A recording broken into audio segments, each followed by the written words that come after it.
Hi! Ew. So, hi guys! Welcome sa video na to. Ako po si Riza. Back in 2013, I used to weigh 185 pounds. But in just 5 months, from 185 to 135 pounds. Parang taba ako sa video. Baka walang maniwala. Anyways, so ito na nga guys, i-share ko na yung secret ko, which is diet and exercise. Meron po akong 2 stages sa ginawa. Bakit 2 stages? Explain ko na lang mamaya yun. Pero, yung first stage, sobrang dali lang. Kaya-kaya nyo na siyang simulan bukas na bukas din. Sa second stage, kailangan natin ng medyo mas konting effort kasi gusto natin i-level up para maabot natin yung 50 pounds na gusto natin ibawas. First stage ko, basically, ito yung first 3 months ko ng pagpapapayat. So, let's start with my diet. First step, eat on time. Iwasan natin mag-skip ng pagkain, iwasan natin magpalipas ng gutom. So, mas mabuti kung magsaset kayo ng schedule kung kailan kayo kakain. Kunyari, breakfast around 8 a.m., sa lunch around 12 noon, or sa dinner before 6. Bakit before 6? Para may time pa yung katawan yung i-digest yung mga kinain nyo. Para hindi kayo pagkatapos nyo kumain, pahinga. Step 2 ng diet is start cutting down portions. Unti-unti at dahan-dahan natin babawasan yung mga kinain natin, yung mga kainin natin.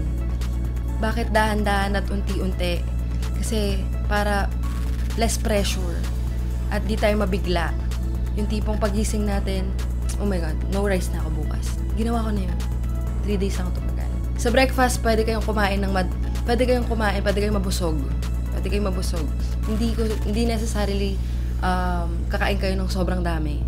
Yung tama lang na mabusog ka. Sa lunch, kung mahilig ka mag-extra rice, kung mahilig kang mag-extra ulam, 1 cup of rice ka na lang muna. Tsaka 1 ulam ka na lang muna. Kung mahilig ka mag-2-piece chicken, mag 1-piece chicken ka na lang muna. So, ayun. Sa dinner naman, half cup of rice na lang. So, I suggest na gumamit kayo ng cup para ma-measure nyo kung gaano kadaming rice yung kakainin nyo. So, sa ulam, yun, tama lang, bawasan nyo lang din ng konti. In time, pag nasanay na kayo sa routine nyo, unti-unti nyo nang bawasan hanggang sa kaya nyo nang hindi talaga mag-rice at all. Step 3. Healthier options. Kakain tayo ng mga pagkain na mas masustansya, mas makakatulong sa pag-exercise natin. Mga kinakain ko noon, yung mga pagkain na mataas sa protein, tsaka mataas sa fiber. Ayan. Paborito ko ng breakfast is scrambled egg, pork and beans, tsaka isang slice ng bread. Pwede rin wheat bread. Mas maganda yung wheat bread kasi mataas yun sa fiber. So, sa lunch naman and dinner, fish. Okay. Tuna, salmon, daing na bangus, sardines.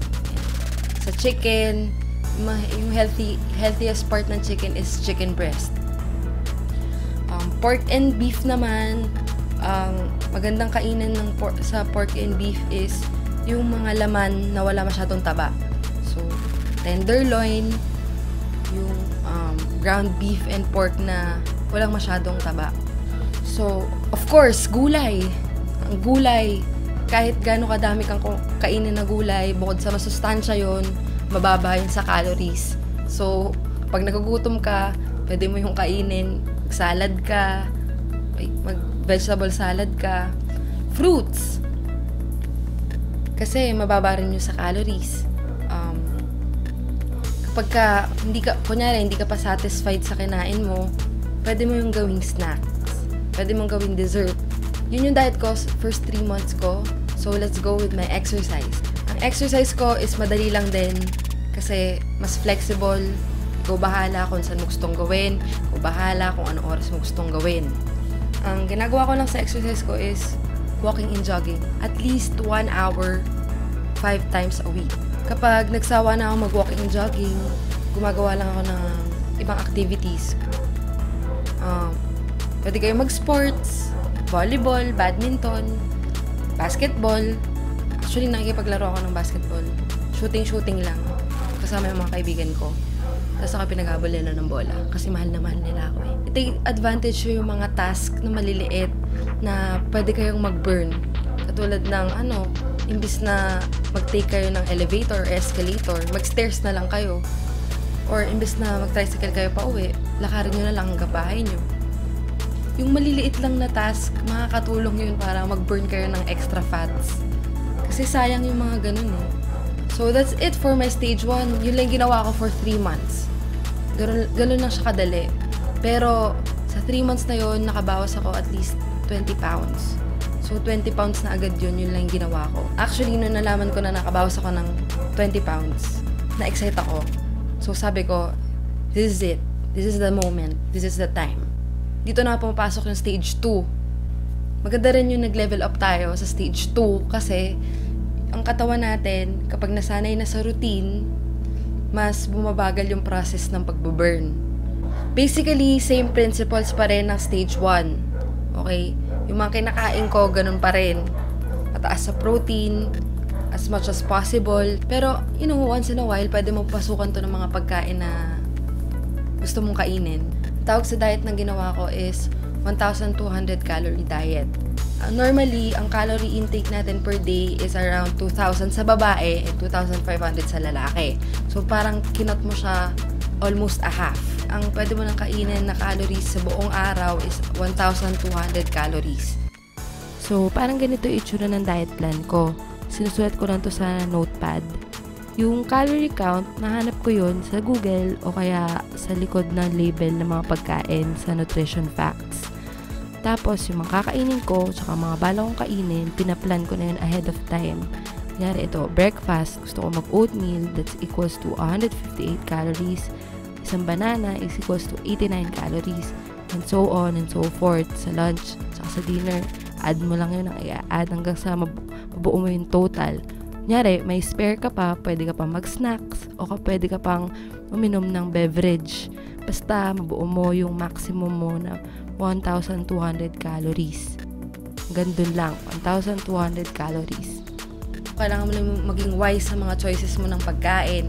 Kung ano yung mga pagkain na mababa sa calorie, pero kahit gaano kadaming amount yung kainin mo, mabubusog ka. Ang exercise ko is, nag-start na ako mag-gym. So, sa gym, ang ginagawa ko is 2 hours ng cardio. Kasi gusto ko lang talagang mag-burn. Paikot-ikot lang ako. Elliptical, treadmill, tas elliptical ulit, tas magbabike ako minsan. If ever man na hindi ako makapag-gym, if ever man na ayaw nyo mag-gym, meron akong ibang option. Ito actually, mabisa din to mag-burn. Pwede nyo itong gawin sa bahay. Pwede nyo itong gawin kahit anong oras na gusto nyo. Okay? Ang tawag dito is ski steps. Ililink ko na lang sa description box yung video na sinusundan ko. So basically, 10-minute workout siya. Gagawin mo siya 4 times a day. 4 to 5 times a day. Ikaw bahala kung kailan mo siya gagawin sa araw mo. So pwede mo siyang sunod-sunurin. So 10 minutes, 10-minute break, gagawin mo ulit, tapos 10-minute break. Or pwede mo siyang gawin kung kailan mo gusto sa araw mo. So, alongside ng ski steps, sinasamahan ko to ng push-ups. Yung half body lang kasi hindi ko kaya yung full body na push-up. So, half body lang. Tapos, sinasamahan ko din ng sit-ups. Sinasamahan ko ng 500 jumping jacks. Pero 100 at a time. So, 100, jumping jacks ako ng 100, tapos pahinga. Tapos kung kailan ko ulit gusto mag-jumping jacks. Basta mabuo ko yung 500 sa isang buong araw. So, ganun. Or minsan, nagsusumba ako. Sinusundan ko yung mga video sa YouTube. So, yun na yung stage 2. Yun lang ginawa ko. Ginawa ko yun for another 3 months. So, all in all, sa 6 months na yun, nakuha ko yung target na gusto kong mabawas na 50 pounds. Pero sabi ko nga guys, kailangan nyo ng disiplina, kailangan nyo ng commitment, saka kailangan nyo ng consistency para maging successful kayo dun sa gagawin nyo. Okay? And bago ko tapusin tong video na to, gusto ko pong magpasalamat sa inyo, sa lahat po na nag-message sa akin, sa lahat po na nag-comment. Kung pwede ko lang po kayo replyan lahat, gagawin ko. Pero medyo na-overwhelm yung pati yung Facebook ko mismo, na-overwhelm. Or kung may mga gusto pa kayong marinig na story sa akin, mga mataba pa ako, yung mga pinagdaanan ko, mga pambubuli sa akin, yung heartbreak ko, or something. Subscribe kayo sa channel ko, and if ever may future videos man ako, susubaybayan nyo. So, yun lang guys. Thank you for watching. Sana makamit natin ang minimithi nating katawan. Tingnan sa salamin, oh my God, girl, ikaw ba yan? You're so skinny, ang payat mo na. Pak, ganyan. Who you? Bye!